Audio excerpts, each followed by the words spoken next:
আসলে দেখেন আমি ঈদের কাজ যখন আসে, অভিনয়ের জায়গা যখন আসে, চলচ্চিত্রের জায়গা যখন আসে তখন কিন্তু আমার বাংলা চলচ্চিত্রের বর্তমান সুপারস্টার সাকিব ভাইয়ের কথা মনে পড়ে যায় এবং সাকিব ভাইয়ের কাজগুলো, সাকিব ভাইয়ের কাজের কোয়ালিটিগুলো, সাকিব ভাইয়ের কাজের যে বাজেট সব কিছু মিলিয়ে আসলে একটি জিনিস দেখেন, ঈদ আর সাকিব ভাই দুটি নিয়ে আমি একটু কথা বলতে চাই। কারণ একটি জিনিস দেখেন যে আমাদের দেশে প্রতি সাকিব ভাই আগে কি করতো, একই বছরে 10টি থেকে 12টি ছবি মুক্তি পেত, কিন্তু এখন কিন্তু স্পেসিফিক 2টি থেকে 3টি ছবি মুক্তি পায়, বিশেষ করে 2টি ঈদে। এবং এর ফলে একটি সময় সাকিব ভাইকে বলা হতো গার্মেন্টসের নায়ক, রিক্সাওয়ালার নায়ক, এবং অনেকেই আসলে ওনাকে নিয়ে মশকরা করতো। কিন্তু দেখেন নিজেকে ধাপে ধাপে পরিবর্তন করে আগে আমরা দেখতাম যে একটি চলচ্চিত্রে শাকিব খানের এক গেট আপ এবং আরও 10টি চলচ্চিত্রে একই গেট আপ, একই লোক, একই হেয়ার স্টাইল সব কিছু। কিন্তু এখন দেখেন সাকিব ভাইয়ের জায়গায় এসে এখন কিন্তু তার প্রত্যেকটি জায়গায় মানে ক্যারেক্টারের ভেরিয়েশন, পরিবর্তন, গল্পের পরিবর্তন, প্রত্যেকটা জিনিসেরই কিন্তু একটা পরিবর্তন এসছে। এবং বাজেটের জায়গা, কারণ একটি জিনিস আপনি বলবেন যে বাংলাদেশের মার্কেট ছোট, দর্শক হলে যায় না, তদ্রূপ কিন্তু আরেকটি জিনিসও আপনাকে বলতে হবে, এখন কিন্তু অনলাইন প্ল্যাটফর্ম বিভিন্ন জায়গা বা বিভিন্ন অ্যাঙ্গেল থেকে টাকা উঠে আসার কিন্তু একটা সুযোগ হয়েছে।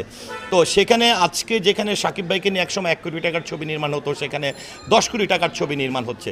তো আমার কাজের কথা যদি বলে, কারণ আমি অভিনয় লোভী একটা মানুষ, ভালো কাজের স্বপ্ন দেখি, সেই জায়গা থেকে এসে আসলে যখন চলচ্চিত্রের কথা ভাবি তখন আমার মনে হয় যে আমার যারা সহকর্মীরা কাজ করছেন বা সাকিব ভাই যারা কাজ করছেন, সেই কোয়ালিটির ছবি বানানোর স্বপ্ন কোনো প্রযোজক আমাকে নিয়ে দেখছেন না, বা আমাকে নিয়ে 2 কোটি টাকার ছবি বানাচ্ছেন, অথচ সাকিব ভাইকে নিয়ে 10 কোটি টাকার ছবি বানাচ্ছেন। সেই জায়গা থেকে আমার মনে হয় যে বছরে 10টি কাজ বা নিজেকে নায়ক হিসেবে প্রতিষ্ঠিত করার জন্য, অভিনেতা হিসাবে বা কাজের ঝুড়িতে অনেক কাজ করার জন্য অনেক কাজ করে লাভ নাই। আমি মনে করি যে ভালো কাজ এবং কম্পিটিশনের কাজ করার জন্য একটি কাজ যথেষ্ট। কারণ আজকে দেখেন যে আজকে সাকিব ভাই প্রসঙ্গ আনলে কিন্তু মান্না ভাইকে আনতে হয়, সাকিব ভাই প্রসঙ্গ আনলে কিন্তু অমিত ভাইকে আনতে হয়, সাকিব ভাই প্রসঙ্গ আনলে কিন্তু আমিন খানকে আনতে হয়, সাকিব ভাই প্রসঙ্গ আনতে কিন্তু বাপ্পা ভাইকে আনতে হয়, এরকম অনেক গুণী শিল্পীদেরকে, গুণী চিত্রনায়কদেরকে। কারণ সাকিব ভাই যখন আসলে চলচ্চিত্রে যাত্রা শুরু করেন তাকে কিন্তু 3 নাম্বার 4 নাম্বার নায়কের চরিত্রে দেখা গেছেন। সেই জায়গা থেকে এসে আজকে কিন্তু মাঠ ফাঁকা। আজকে কিন্তু অনেকে সাকিব ভাইকে দোষারোপ করে বলে ওয়ান ম্যান শু। আরে ভাই, ওয়ান ম্যান শুটা কেন হচ্ছে? আমি পারদর্শী না, আমি নিজেকে প্রস্তুত করতে পারছি না, আমি ডেডিকেটেড না, আমার কাজের ব্যাপারে আমি ডেডিকেটেড না। তো সেখানে তো সাকিব ভাইয়ের দোষ নাই। যদি আজকে সাকিব ভাইকে বলি ওয়ান ম্যান শু, তাহলে সাকিব ভাই যেদিন চলচ্চিত্রে আসছে সেদিন তো 10 জন নায়ক ছিল, মান্না ভাইয়ের মতন শক্তিমান অভিনেতা ছিল। সেই জায়গায় এসে নিজেকে পরিবর্তন করেছে, নিজে অভিনয়ের প্রতি দক্ষতা দেখিয়েছে, নিজে ফাইট করেছে, সেই জায়গা থেকে এসেছে। কিন্তু আমি মনে করি যে আমাদের জায়গায় এসে আমরা শুধু বলি যে আমরা শিল্পী, শুধু নায়ক কিংবা নায়িকা, কিন্তু অন্তরের মধ্যে, নিজের মধ্যে যে অভিনয় সত্তা, শিল্পী হিসাবে নিজেকে প্রতিষ্ঠিত করার যে বিষয়টি, সেই জায়গায় আসলে আমরা নেই। যেই কারণে আজকে কিন্তু সাকিব ভাই ওয়ান ম্যান শুই হবে। কারণ সাকিব ভাইকে নিয়ে আমরা অনেক ধরনের কথা বলি, কিন্তু আজকে আমি বলবো যে একটি কথা, যে যারা আমরা বিভিন্ন ধরনের মন্তব্য করি বা কথা বলি, তাকে অবশ্যই যাকে নিয়ে যখন আমরা মন্তব্য করব চিন্তা করতে হবে যে তার চেয়ে আমার গুণ বেশি কিনা। হ্যাঁ, আমার অবস্থাটা কি এখন, আমি যদি তার আশেপাশেও না থাকি, হ্যাঁ, আমার কোয়ালিটি যদি তার আশেপাশে না থাকে, কাজের দক্ষতা না থাকে, তাহলে একজন গুণী মানুষকে নিয়ে কথা না বলে নিজের কাজের পরিধি বাড়া, নিজের প্রতি মনোনিবেশ করা অত্যন্ত জরুরি।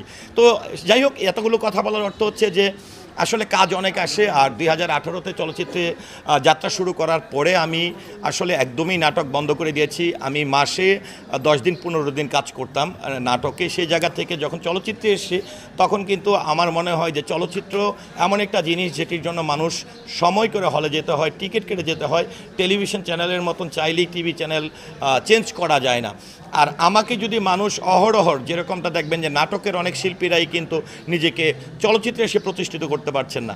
আজকে একটু আমি হাসি যদি বলি, যে একটু হাস্যকর বিষয়, যে মোশাররফ ভাই অনেক ভালো অভিনেতা, চঞ্চল ভাই অনেক ভালো অভিনেতা, আফরান নিশো অনেক অভিনেতা, কিন্তু আজকে দেখেন সাকিব ভাইকে বলা হয় চিত্রনায়ক।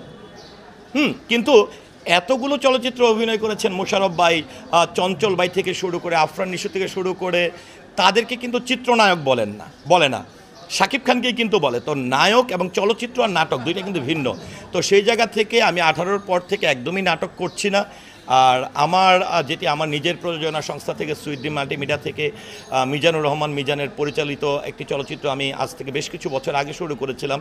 আসলে আমার টাকাটা খুব কষ্টের টাকা, আর আমি মনে করি 10টি কাজের চেয়ে একটি কাজ করা ভালো। আর বাজেট দিয়ে চিন্তা করে কোয়ালিটি সম্পূর্ণ কাজ করা ভালো, সেই প্রেক্ষাপটে আমার একটি ছবি মুক্তির অপেক্ষায় আছে তোলপাড়। আশা করছি এবছরের মধ্যেই সেই ছবিটি মুক্তি দেওয়া হবে, হয়তোবা সাকিব ভাইয়ের কাছাকাছি না, তারপরেও যেহেতু সাকিব ভাই নিজে 1-1.5 কোটি টাকা নেই, সেই জায়গায় আমি সেই বাজেটটিকে ধরে আমি নিজেকে একজন ভালো শিল্পী মনে করে আমার রেভেনুয়েশনটা ধরে আমি ভালো বাজারের একটি ছবি এবং মানসম্পন্ন একটি ছবি নির্মাণ করেছেন আমার পরিচালক মিজানুর রহমান মিজান। এই ছবিটির আসলে রেজাল্টের জন্য আমি অপেক্ষায় আছি।